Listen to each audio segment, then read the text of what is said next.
So in this Visme tutorial video, I'm going to be showing you guys how to add GIFs or GIFs to a design on Visme. I'm not 100% sure how you pronounce it, if it's GIFs or GIFs, but you get the point of what I'm trying to say. Anyways, in order to add some GIFs to this design, what you have to do is go to the left-hand side of your screen. I want you to go to this Photos tab right here, press on Photos. Then once you're here, if you go to this option right here, it says Photo, GIF, Mockup, and Cutout. I want you to go ahead and press on GIF. Now once you're here, you can view the trending GIFs if you want. So if you want to add the sports one right here of Jason Tatum, you can do that.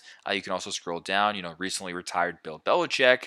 You can go ahead and replace the image if you want as well. And just get creative this way. So you can go ahead and search up different GIFs or GIFs if you want as well. But it's a pretty straightforward process. Nonetheless, it's how you guys can add GIFs or GIFs, however you pronounce it, to a design here on Visme. Thanks again for watching, and I hope this video helps.